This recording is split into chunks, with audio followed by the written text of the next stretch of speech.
Bimeze biti uyu munsi turi itariki 16 z'ukwezi kwa munani.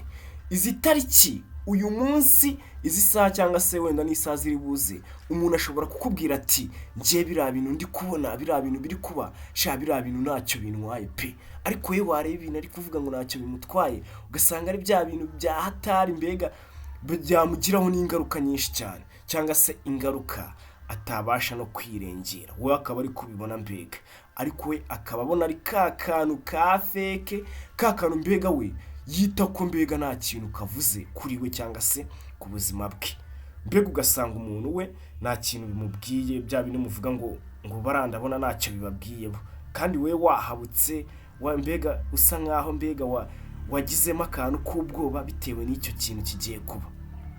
Ibyo byose biterwa n'icyitwa desensitized mind. Desensitized mind ni bwa bwonko bufata ibintu nkaho mbega nta kintu bivuze, bugafata ibintu mbega bukabicisha bugufi, ukabona ko nta gikuba cyacitse, ugasanga mbega ibintu birabaye, nta marangamutima menshi uri kubigiraho, ntabwo uri kugaragaza ko byakubangamiye, kandi ari ibintu bikaze abandi bari kubona ko ari n'ibintu bifite ingaruka zihambaye, ariko wowe ukabona ko icyo kintu mbega ari ikintu giciriritse mu maso yawe. Icyo gihe uba ufite icyitwa desensitized mind, cyangwa se bwa bwonko bugusunikira kukubwira ko ikintu mbega giciriritse nta kintu kivuze kuri wowe, kandi ari kibi, wumve, kandi ari kibi. Ibyo byose biterwa n'icyo twise desensitized mind, uburyo wayidevelopye, uburyo mbega we wakujijemo iyo mind yawe. Ibyo byose nibyo biza bikagusunikira kubona ko mbega na bya bintu bihambaye, bya bintu ubona ko abandi babona ko ari ibintu bikaze, wewe ukabona ko ari utuntu nyine twa feke turi aho ngaho tu. Ibyo ngibyo rero uyu munsi nibyo shaka ko tuganiraho. Uyu munsi ndashaka ko turebera hamwe ni ibintu bitanu ubundi ntabwo tuzajya tubirenza ku kiganiro cyacu, kugira ngo ikiganiro kibe kigufi kandi ndetse kinumvikane. Uyu munsi tugiye kureba ibintu 5 wowe ushobora gukora, cyangwa se ibintu 5 bishobora kugufasha kudevelopa desensitized mind, bwa bwonko bugusunikira kukubwira ko ibintu mbega biciriritse biri ku rwego rwa fake. Usanga abantu bafite desensitized mind kubababaza ni ibintu bigora cyane, nta nubwo mbega wapfa kubababaza. Usanga ari ba bantu mbega bavuga ngo ni ibitsire, ugasanga umuntu ntabwo ashaka kugaragaza amarangamutima ye, oya bamukoreye ibintu bibi aho kugira ngo abyimbye agahanga cyangwa se arakare, cyangwa se ugasanga nyine nta kintu bimubwiye ahubwo ari wa wundi ari we. Iyo mind rero abantu twese twagakwiye kuba tuyifite. Wenda kuri iyi liste y'ibintu ufite, ikintu cya nyuma aricyo cya 5 nicyo muri buze gusanga abantu benshi bakora, ugasanga nicyo cyonyine bakora, ariko cyo hari ukuntu nyine kigira n'izindi ngaruka ku ruhande. Uraza gusanga ari cyo abantu benshi bakora muri iyi minsi ndetse no mu minsi yashize, usanga ibindi nyine batabyitaho cyane. Urasanga akantu ka nyuma, niyo mpamvu nkubwira ngo uze kureka iki kiganiro kigere ku musozo, wowe wumva akantu ka nyuma, uburyo abantu noneho ariko bitaho cyane. Ikintu cya mbere barakubwira ngo guhora usubiramo ibintu, cyangwa se gusubiramo ibintu kenshi, gusubiramo ibintu mbega icyo kintu nacyo kidevelopa mind yawe. Nicyo kintu dusanze ku mwanya wa mbere, gusubiramo ibintu kenshi.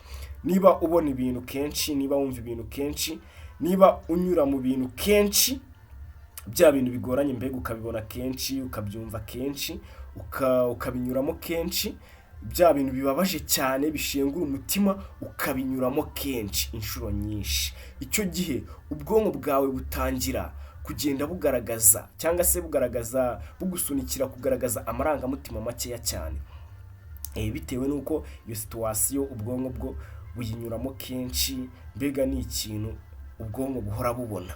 Icyo gihe uba uri kudevelopa desensitized mind, ubwonko niko bugenda buriyakitinga gake uko ugenda ukinyuramo. Nk'urugero buriya ngo abasirikare iyo bari mu ntambara, bari muri zone y'intambara, usanga bagenda batangira kuba sensitive cyane, cyangwa se ku bijyanye na violence, buriya abasirikare ngiyo bari mu ntambara hari ukuntu bagenda baba sensitive yabo igenda igabanyuka, ugasanga mbega niba ari wa muntu ugiye ku rugamba yageraga impuhwe, urumva niba yishe umuntu umwe wa kabiri akamugirira impuhwe, ejo niyica undi gutyo gutyo, uzasanga mbega ubwo nyine niba ari kwica nyine abagizi ba nabi, niba yishe umwe uyu munsi ejo undi, ugasanga nyine agiye gushyiramo akantu k'amarangamutima, uko iminsi izagenda icaho agenda we anyura muri iyo situwasiyo ayisubiramo, uzasanga noneho n'ibyihebe cyangwa se abanzi ijana yabivugana ku munsi umwe. Icyo gihe mayindi ye iba yamaze kuba desensitized.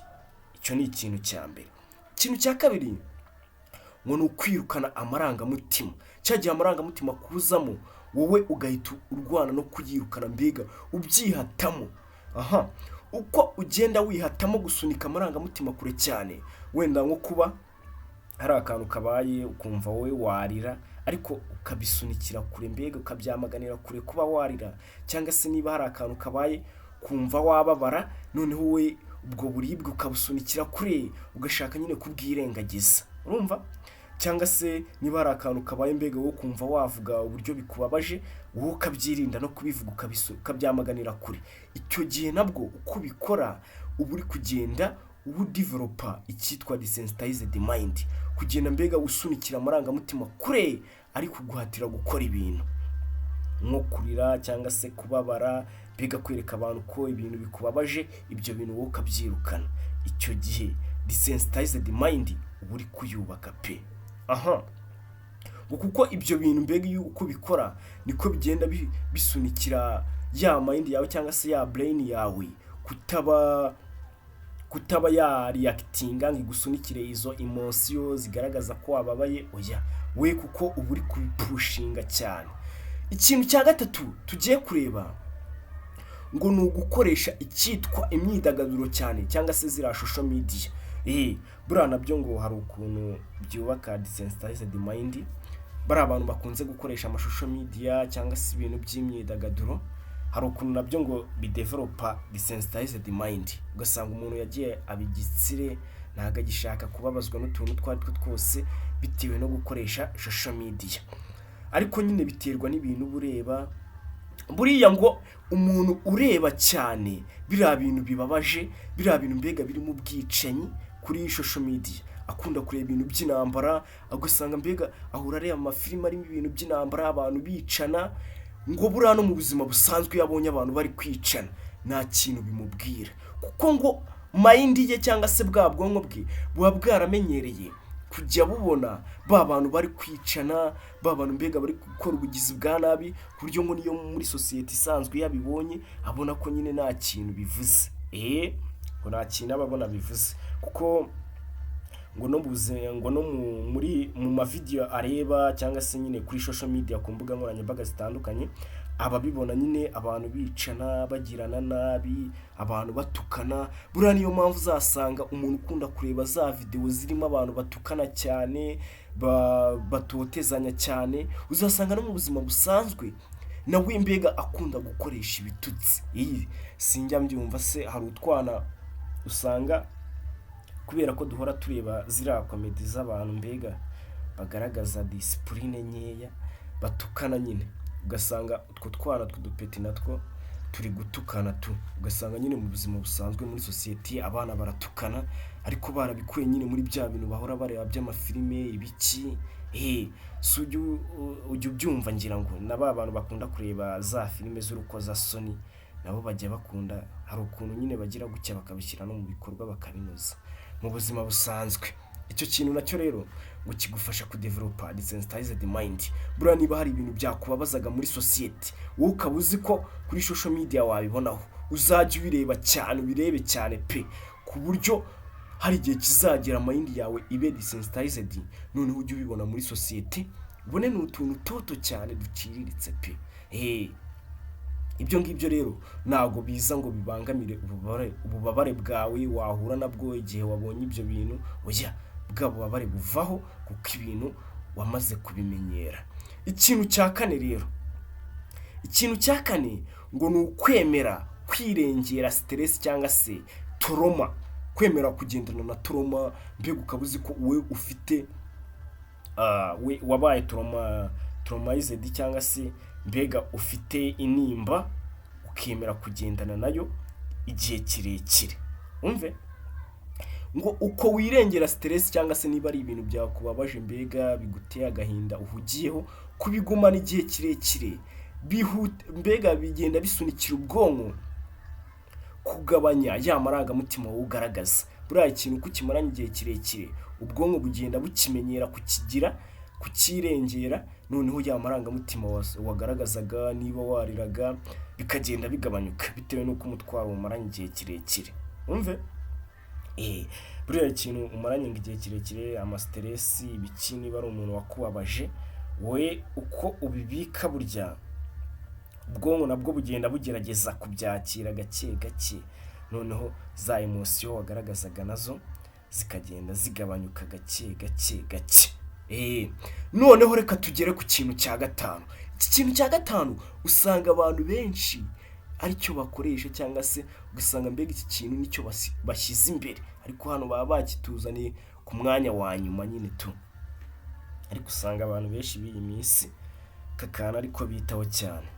Ikintu cya gatanu ari nacyo cya nyuma usanga ari ugukoresha ibiyobyabwenge, gukoresha alcohol n'ama drugs. Ibi bintu nabyo ngo bituma mind yawe ishobora kuba desensitized.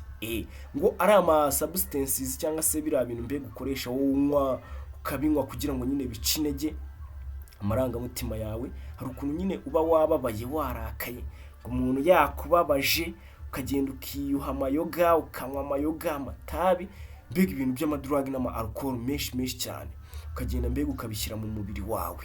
Ibyo bintu bituma nyine mind yawe iba desensitized mo gake ukuntu, ariko nyine ngo ni iby'igihe gitoya pe.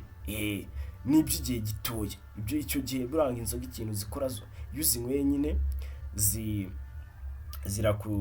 mind yawe iragenda ikaba desensitized mu kanya gatoya. Muri icyo gihe mbega ufite isindwe cyangwa se muri icyo gihe mbega wasinze, nibwo uba utari kumva ububabare, nibwo mbega mind yawe ibiri desensitized. Ariko inzoga zigushijemo utangira kumva ububabare. Akantu k'inzoga rero abantu benshi baragakoresha. Ikindi kandi izi nzoga iyo ngo uzinywa cyane, uzinywa buri munsi, ubwonko bwawe buba desensitized noneho mu buryo bwa nyabyo. Wa muntu n'inzoga buri munsi, icyo gihe nyine ubwonko ntabwo ubona umwanya wo kuruhuka, kuko inzoga zo zihora zibukoresha. Urumva n'ubundi ntabwo uba ucyumva ububabare bwa bya bintu waciyemo cyangwa se bya bintu ucamo, kuko ubwonko bwawe buba buri busy buri kudiringana n'inzoga wanyweye. Cyari icyo ngicyo cya gatanu, gukoresha ibiyobyabwenge. Ibintu nk'ibyo bituma mind yawe iba desensitized cyane buriya ngo iyo unyweye inzoga mu gihe kinini cyane buri munsi nyine unywa inzoga, ubwonko bwawe nabwo buramenyera cyane. Ariko iyo ari agahe gatoya, ku gahe iyo karangiye urongera ugaca muri bwa bubabare. Ariko igihe nyine ugifite isindwe cyangwa se bya bindi mwita ngo hangover, ntabwo ububabare buri kubwumva nyine. Reka mbabwire rero ngo ciao. Niba utarakanda subscribe yikande, usharing iyi video ndetse na channel muri rusange kugira ngo twubake